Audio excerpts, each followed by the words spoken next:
So I got a large project going on to redo all of the doors in our upstairs of our house to make them look like they have a single pane in the middle instead of looking like these cheap hollow interior doors that you see here. The problem is with this door, as you can see, there's these imperfections on it, and we're guessing there was a mirror that was glued to the back of this door and it was removed, and then I repainted it and didn't bother to fill any holes, so now I have paint inside of these little grooves. I'll try to sand the best I can to remove, but the product that I want to show you is this stuff here. It's this Minwax wood filler. It's a two-part system. As you can see, in about 15 minutes, it's ready to work with. You can sand it, you can sculpt it, you can paint it, and it's something you're gonna have to use where you're gonna wanna paint it because it does not look like real wood when it's done. It's more of a gray, solid appearance to it. So I'm gonna get to work sanding and stripping this door down, and then I'll show you how the product works.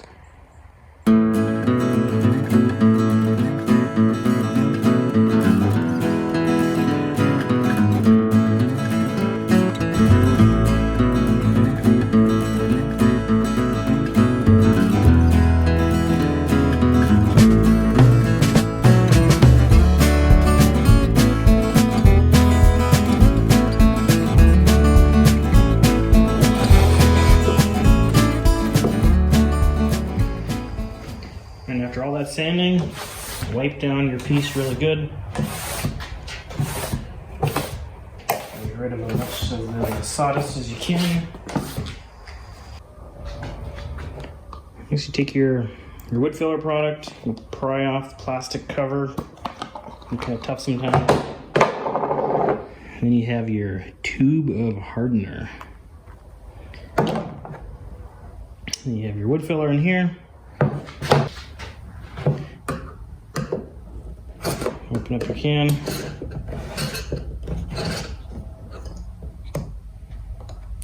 And that's what it looks like. It's kind of goopy. So it really stinks, so make sure you have a well-ventilated area when you're working with this stuff. And what I find works well, just taking a piece of scrap plywood, some 1/4 inch here, and a little putty knife, and take a gob of this out, put it on the board.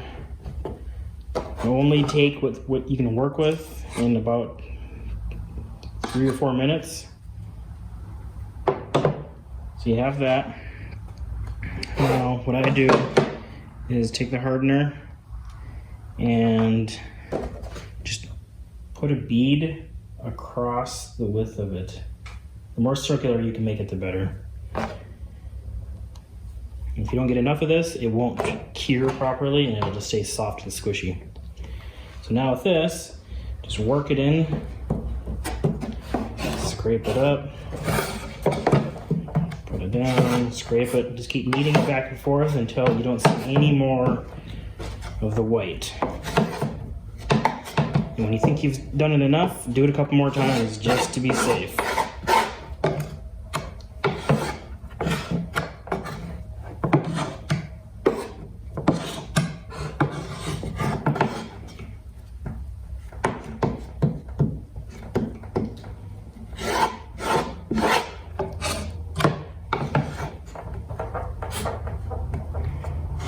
Okay, when you got some, come over and just start laying it in on top of the little imperfections, your holes, your busted pieces, whatever needs to be repaired. And just smooth it on like you're making a cake. Only don't eat this stuff.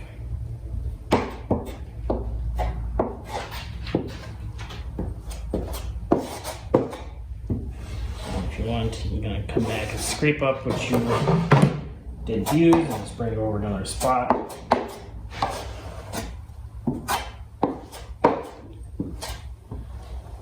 The thicker you have it on, the more you have to sand off. So try to apply it as thin as you can to the areas that you just need.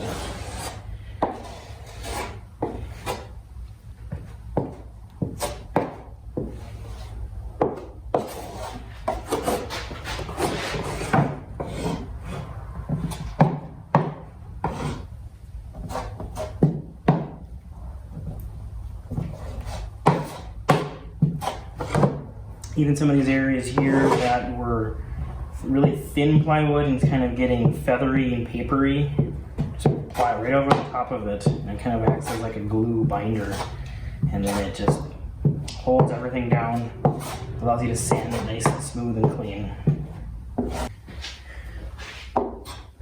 Alright, now I'm going to let this dry, and we'll check back in it in about 10-15 minutes. Okay, it's been about 15 minutes, and it shouldn't really feel tacky or sticky anymore. It should feel relatively hard if you start to scratch on it. So now, take some sandpaper. I got some 80 grit in my random orbit here, and just go over everything. And this is also a time when you definitely want to wear some sort of a dust mask, because this stuff is not good to breathe in. And again, make sure you're in a well-ventilated area.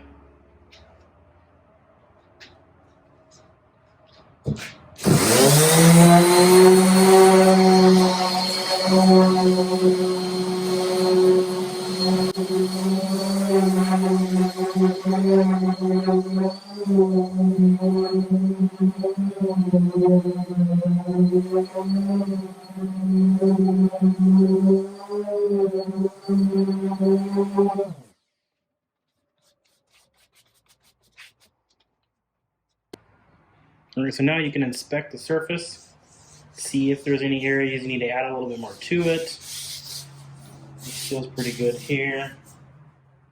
A little rough there, might need more sanding. Kind of a low spot there I missed.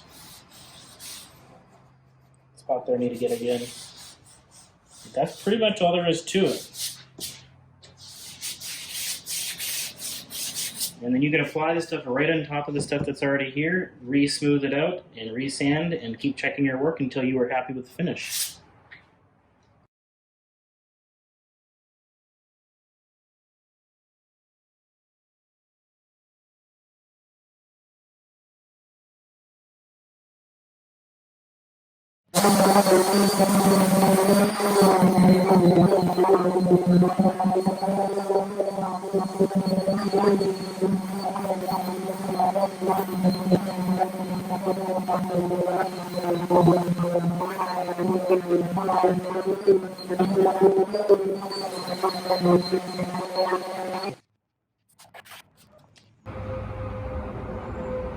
I think that turned out pretty nice. As you can see, it's nice and smooth. I feathered the edges between where the natural wood is to where the filler is. I wouldn't recommend sanding too much, because if you get rid of all the feathering, you might start eating into the filler itself where the hole was. Now, the nice thing with this product is if you have edges that have been dinged or damaged, you can actually apply it over the edge and then sculpt using your sander to make your corner again. And it holds up really well. So after this, your next step would be to paint it. Then your project should be good to go. Well, hopefully you found this useful. And if you want to get some of this wood filler yourself, I'll put a link in the description. Thanks for watching.